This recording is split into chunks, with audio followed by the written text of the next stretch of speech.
Joy, when were you born and in what part of the Philippines were you born in? I was born in Philippines, Cebu Island. I was born in 1983.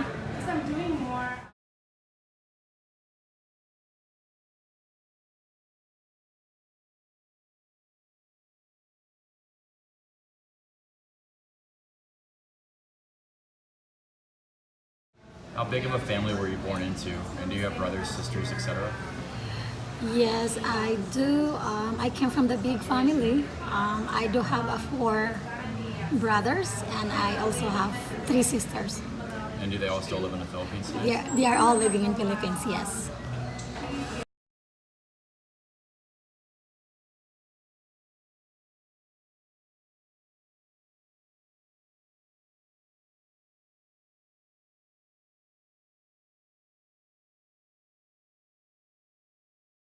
Did you choose to immigrate to the United States? To get a better opportunity and better life, and also I think that's it.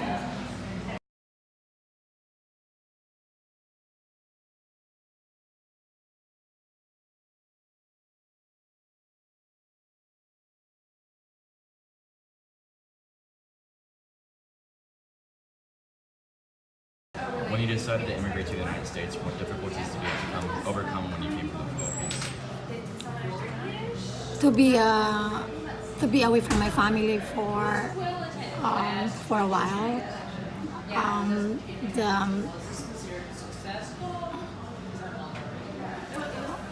Pretty much I miss my family and friends, and that's it. Okay.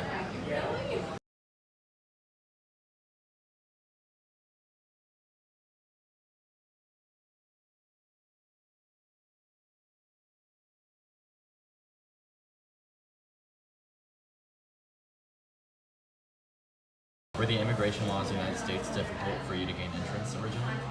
Absolutely yes. It was just about my processing my visa. I was approved for my tourist visa, and then we reapply for K1, and then it did fell through, and then I reapply again, and that will take another 6 months.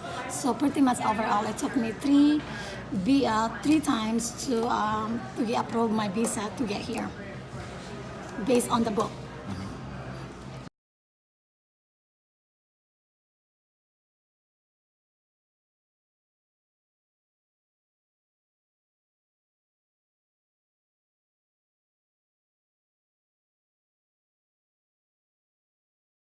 Environment different in the United States versus the Philippines? Well, okay, the environment here in the US is more clear. I mean, clean, and I like it, but the only thing I had is it took me a while to adjust and get used to it. The people that I surround with, it took me a year to adjust or to get to know them, because I'm not being. It took me a while to be comfortable myself, to become know them and go out and doing this kind of stuff, and also to adjust the foods. That's it. I miss Filipino food, of course.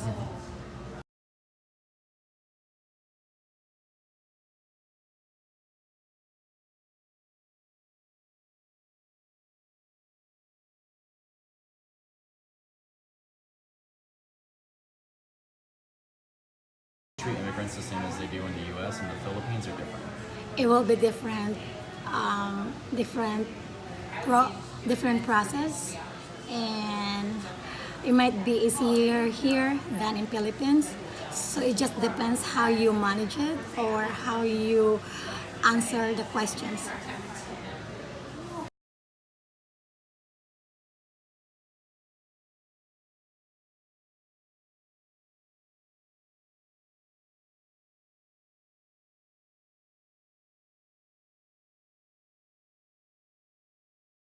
Were you the only person in your family to come to the US? Yes.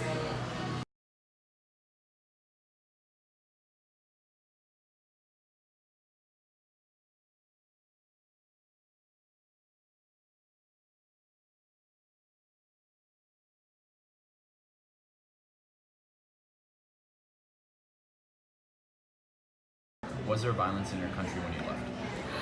Um, I'm sure there is, but that wasn't really. That was 10 years ago when I left, so I heard there is a, I'm sure there are violence all over, but that wasn't really affect me. That wasn't really my thing to focus on. So I would say no. No.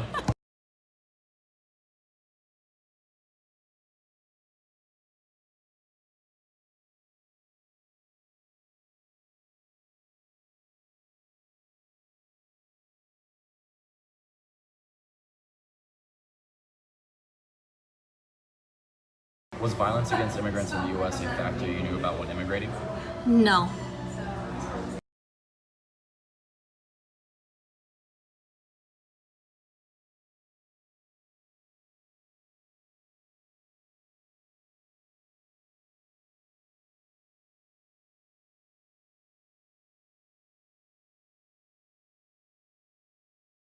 do you feel about the immigration laws in the U.S.?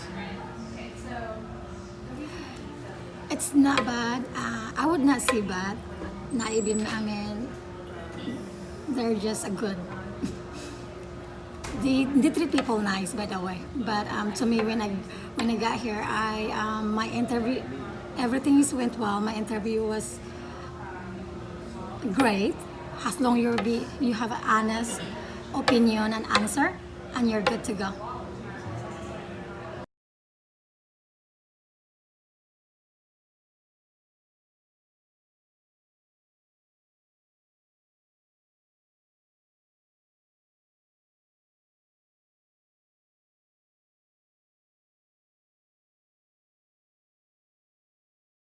Would you return to the Philippines? If yes, why?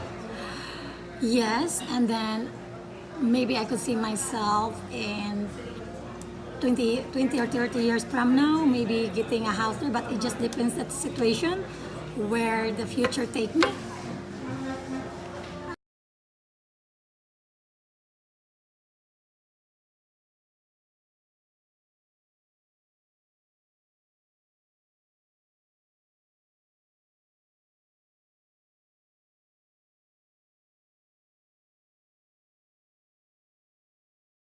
Ever discriminated against you or been violent based on being an immigrant in the U.S.? I would say no. I got here was I got here and then everything went well and they treat me well. So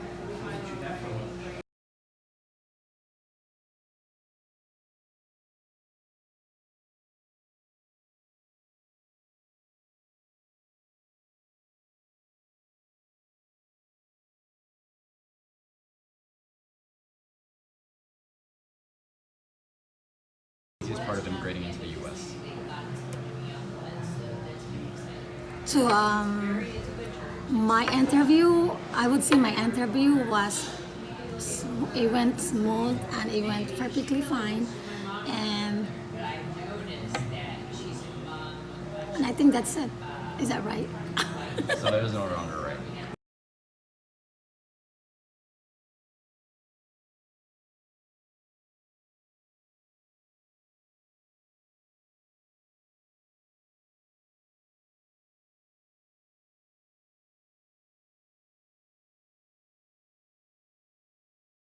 What do you enjoy most about being in the United States? All right.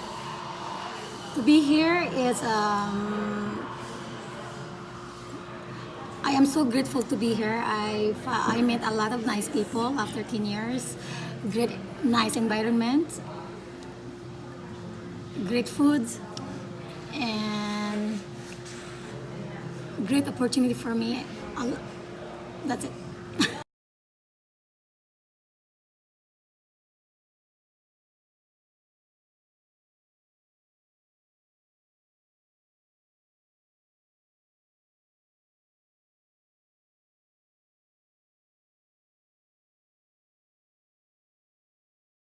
Or the least?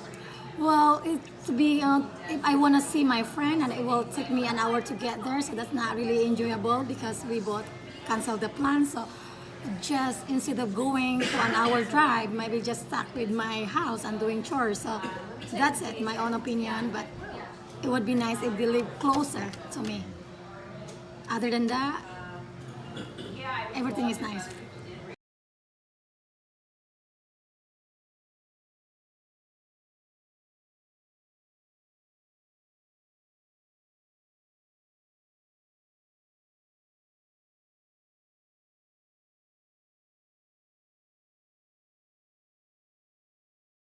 believe the U.S. could offer more assistance to immigrants?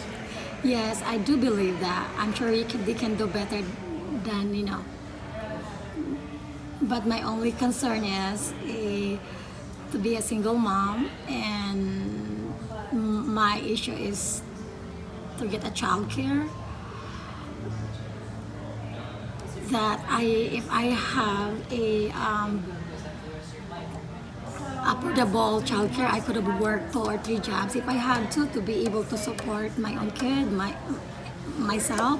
But now, because I don't, and that's the only thing I concern the most part of my life, I'm living here, and I think that's it.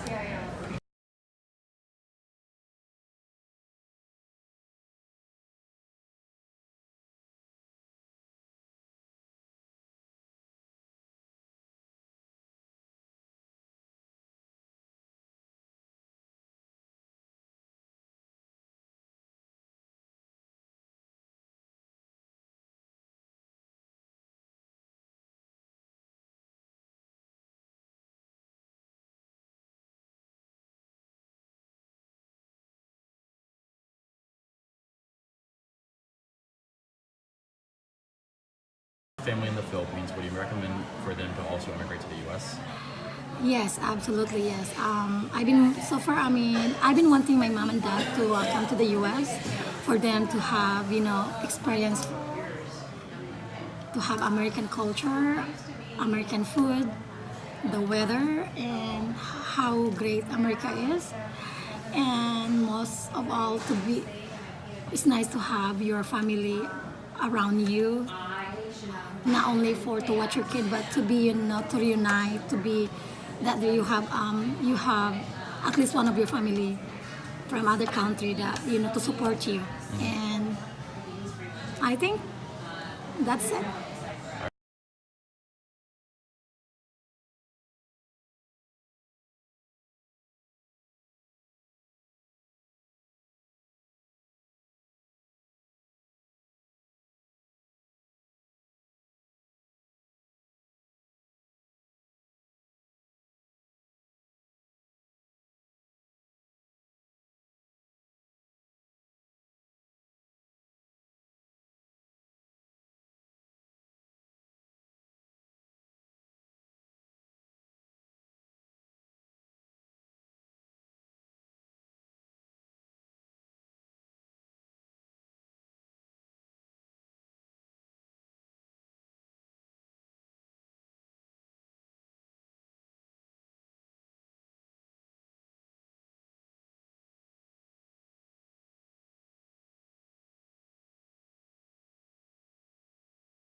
In the book, The Coyote's Bicycle, we have a character who's a real person named Oendio. It becomes to be known later on in the book. Oendio is, in a sense, like a patron saint in the way that he operates. He is moving people across the border, not in a legal way. He's definitely bypassing laws, but he's doing so that these people have a better life, have a better opportunity. These people aren't able to gain access into the U.S. and through normal routes, such as visa programs, sponsors. It's too expensive and too difficult for these people to attain that. It's not something that's within their grasp. So ONDO sees the opportunity to help those in need and who have the little bit of money they can pay to get them across. While he does this, he also harkens back to his own family, who earlier in the book we saw were taking part in the border crossings themselves. They went off and ventured to San Diego in order for a better life to send back more to ONDO. He knows this, and he definitely wants to contribute back to the same way that his family was raised out of poverty. Though the situation he was in, the people did not have the ability to attain citizenship or even entry into the U.S. a normal way. It wasn't a possibility. And we see this throughout the book that a lot of the people going into the United States, they're not going to cause trouble. They're not going for violence. It's to escape to a better life. And Indio is throwing them that opportunity. Now, is it the best route to go? It could be argued, but we do definitely see in the book how it's not necessarily about drugs moving across the border. It's people wanting to better themselves, and it's an interesting take. Definitely, it's a different dynamic than we do have with the Philippines or we do have with Canada, the Mexican border. Other instances that we see humans take a initiative to help others that may not be capable of either helping themselves or maybe in a worse situation, and they want to go ahead and provide assistance to those in need. There's a book called A Paradise Built in Hell. This book really extrapolates and shows that during times of chaos, destruction, Armageddon is what it seems like to some, that people, communities come together to really uplift one another. A place that this is seen is within the 1985 Mexico earthquake, but also Katrina. A lot of these communities during these times were ravaged. There was destruction all around. The Mexico City earthquake, buildings just crumbled because of the shoddy work done to them, the cheap materials. In Katrina, when the levees broke, everything was flooded. People's homes, churches, civic centers, everything. A lot of people died, and a lot of people had to escape to higher ground or spots they could. The response time in both these instances were very negligible. There wasn't an immediate response. The immediate response for both of these cases, the 1985 earthquake and also Katrina, was to actually stop looters. The problem with this philosophy, as far as what the state did in order to protect people during these times, or not, they protected property. The property that no one was looting. There wasn't any evidence that this was even happening. The essence that people were looting in this time was fabricated by upper class that was afraid of losing their property. People during this time were more afraid of losing their lives or losing their loved ones that they couldn't find. Yet, instead of the state helping to actually save these people, they were saving property that wasn't being touched. We saw this in instance in the 1985 earthquake when in the book it was mentioned that police were told to not allow people to go ahead and rescue their loved ones or search for their loved ones in the rubble, possibly, in order to stop looting. In Katrina, the National Guard was sent out and there was orders to shoot on-site looters, not so people couldn't possibly do the same thing, find their loved ones, get around. There was strong indicators that it was even racially motivated. In some parts of New Orleans during this time, the people who were arrived on site to find help, to seek help, instead were shot. A classic case was on the bridge when people were gunned down because they thought they were looters. They weren't looters, they were looking for help. Yet, in both these instances, the state came together and fired upon them or stopped people from helping others. So, it's not in times of chaos and times of hell, we see the state is really the one who's going to be the one bringing the chaoticness to the situation. People naturally want to help others. So this was seen within the Superdome, within Katrina, when people were protect other people even though there wasn't cops or anyone else to do so. Within the 1985 earthquake, this was seen with others helping each other, bringing out food, bringing out whatever things they could, helping others look through rubble. And then another instance of this, it was also in the book, was in the 1906 earthquake in San Francisco. In the 1906 earthquake, same thing with Mexico in 1985. Almost everything was just obliterated. The structures weren't meant to handle that. The fire that ripped through the city was even more damaging than the earthquake itself. But during this time, people came out to help one another. They wanted to make sure that others were doing fine, but also themselves. And you really saw a community gathering. But to the same point, the state also stopped people from doing this. Police were gathered up, and the same military was pulled out to ensure that looting, once again, property wasn't touched or affected. However, they didn't care if people were affected. So in all three of these cases, there's a similar narrative of how the state really inhibits people from coming together to help each other. Um, they inhibit people from creating a better life. This kind of goes back to Indio and the Coyote's bicycle. It's not so much that Indio is making people's lives worse. It's the state that's inhibiting the way people act. They're not allowing people to be as fruitful as they want to be, and for a very small amount of property. And it's really seen throughout, this history. In the Philippines, there's a large amount of people that can come over because they don't have sponsors. As Joy was stating, it's a difficult process. You can go 2 to 3 times. It's not that people don't want the better life. It's that there's a state inhibiting people from attaining that better life. And we see this across the board.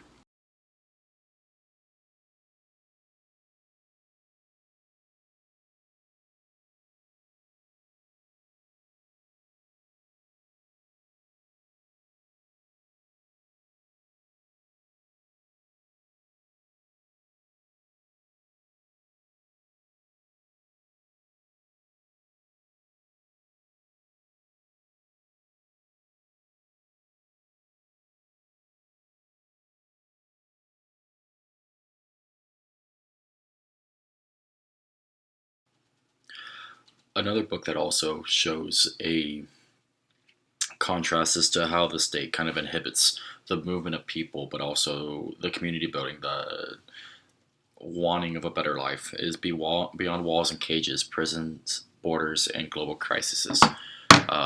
In this book, we have a few instances of where people are inhibited from living what they would be a normal life. A great chapter that illustrates this is called the Texas and Mexico Border Wall and the Native Memory. In this chapter, it shows how the Native American tribe was separated by a border. That border didn't exist. That border is a human construct that inhibits the movement of people who originally occupied the land long before America was settled by the Europeans. Yeah, it's blocked off. This tribe is split up into 2 different areas. It takes away the human right of movement. Even the UN describes a free movement as an essential human right. Yet, essences of this where the country inhibits this shows another way that the state is more responsible for the drastic changes in human morality and how we help one another than so is a physical way that humans act with each other.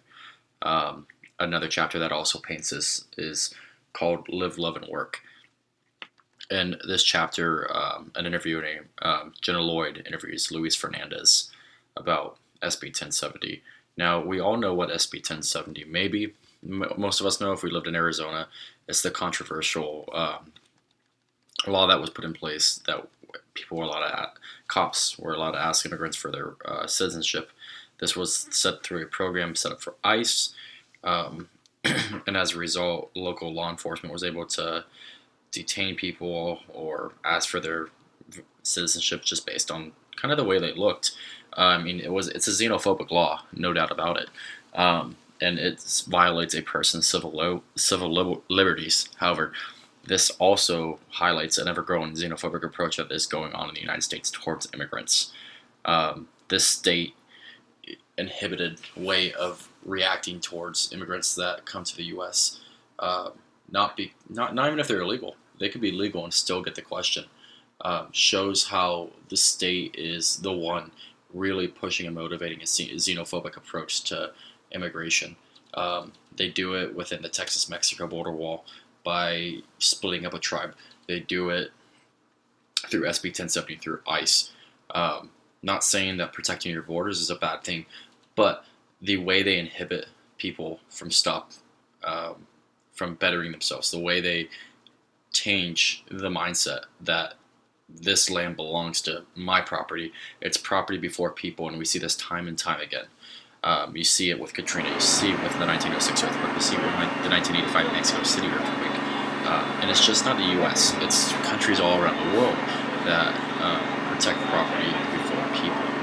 And we see this in the Coyote's bicycle with Indio, and how it's more about making sure the people coming in aren't thieves, aren't people who are going to cause trouble by having the visa program be relatively expensive in comparison to what you would see in Mexico as far as a month's wage or so. And this inhibits people from moving across the border, and it also inhibits spread of community. And we also, within the border, beyond walls and cages, see this growing mentality of property before people. Immigrants are not welcome. Another way that the border crossings could be better understood is with statistics. From the statistics from the Center for Immigration Studies for Mexico, this center shows how, as a result of violence from the war on drugs, immigration has actually increased. So since we started the war on drugs, immigration has exponentially increased in Mexico. As a result of people escaping violence, Mexico has been on a warpath within itself as a result of cartels, the government, corruption, and a few other things. But these people that live there every day-to-day life, very few are even involved in what people perceive Mexico as. And they're escaping this because they don't want to lose their life for something they don't want to be a part of. They see the United States as a safe haven. So they come to the United States. Now, the interesting part about this is that a lot of the people coming here are actually coming here legally on tourist visas, or they're coming here on residential visas, or 6-7 months are allowed in the United States. What happens is they overstay that visa. They're not coming here necessarily legally. They're illegally extending their stay, and it's not a criminal illegality. And I think that's the biggest thing we misconstrue with all this, is that it's a administrative legality. People who do it are administratively not going through the right routes. It's not because they're criminals. It's because they didn't go through the right paths. And sometimes the right paths are really difficult to get a hang of, especially if you don't have a sponsor within the United States. As a result, these people come here, and then it shows a large number of immigrants coming to the United States, a large number that may be illegal because they overextend the visa, but they're not crossing the border illegally. They're coming here legally. Another reason that shows this is with Mexico suffering violence is in record numbers. Is an article from Time. This article shows how the crackdown on war on drugs, like I stated before, and has created Mexico became a war-torn zone on cartels. And so these people that are leaving in a mass exodus, they're not leaving because they don't love Mexico. They're leaving because they have no place to go. Their love for their country is not enough for them to die for in a senseless act of violence. People are coming to the U.S. more so in a refugee influx than an immigration influx. And we need to take this into account in terms for immigration. We aren't seeing people come across the border as they used to back in maybe the 50s or 60s. We are seeing people come across the border because they're escaping a war zone. And we're not treating it as such. And I think this is one thing why we are seeing more violent approach to how we're handling immigration in the United States, how we're generating more of a xenophobic census. Within this, we can look and see the amount of killings that actually happened in Mexico. So, on average, every 15 minutes during the month of May, there was a killing. This happened in 2018. This is also reported by Time. The year of killings was 29,168. 130 politicians were executed. Um, it's not a safe place to say by any means. And Time also shows how there's over 116,000 positions unfulfilled in the country with police. Um, they earn less than the national average salary. Corruption is spiraling out of control. Um, there's cartels that are basically the government. Government is there, but it can't do much. And this has turned people away. People are wanting to seek the better life. And it's shown through the massive immigration influx that we've had.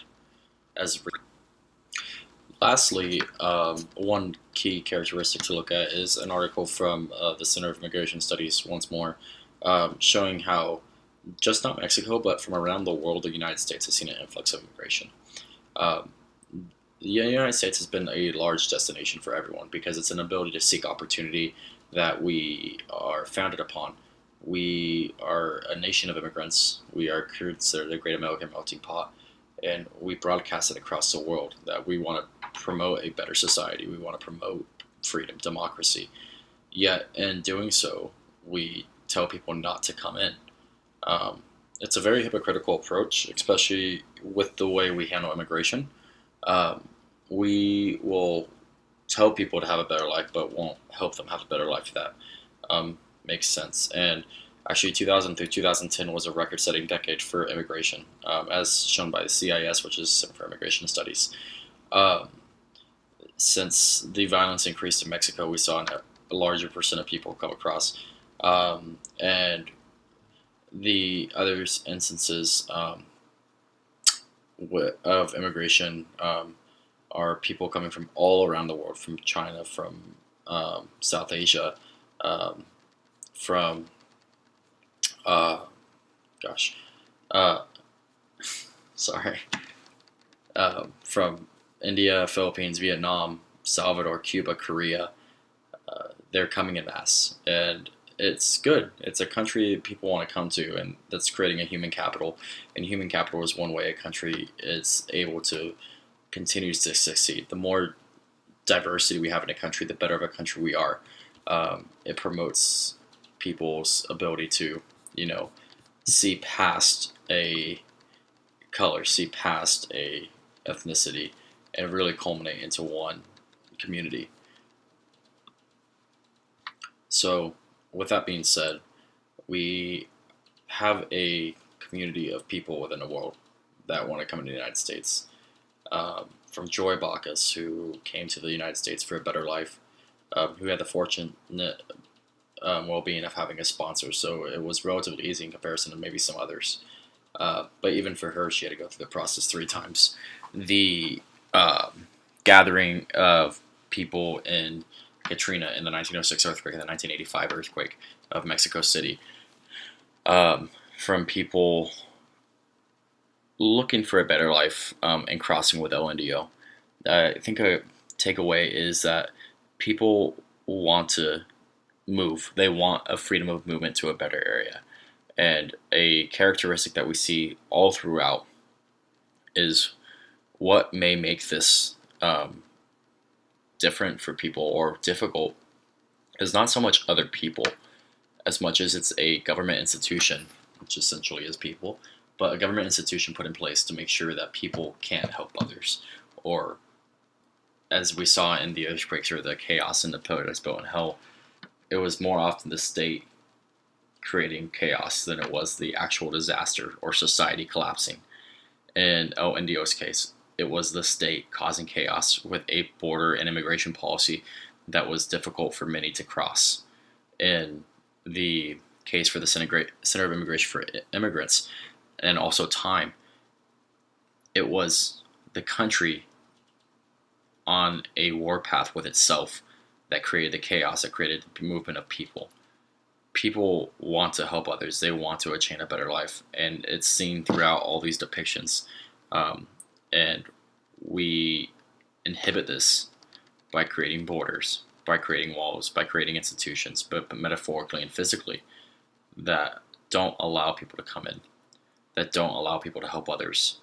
And I think as a good wrap up for all this, from Joy, from the 1906 earthquake to the 1985 Katrina, the Center of Immigration Studies, is that in order for us to move on as a society to a more proactive immigration policy, or a better community as far as response in terms to natural disasters, we have to put people first. If you're not putting people first, you're creating the chaos. And when you're creating that chaos, you're only driving morality down. You're only driving people to death. And it's a horrible way of how a country built on the founding of having a better life and providing opportunity is supposed to look. And that's not just for us, it's around the world. If the United States is doing this, countries that we saw all throughout this course are doing the same thing. It's not a one-off thing. It's a theme that's seen around the world. This property gets put before people, and because of that, people can't succeed and communities can't come together.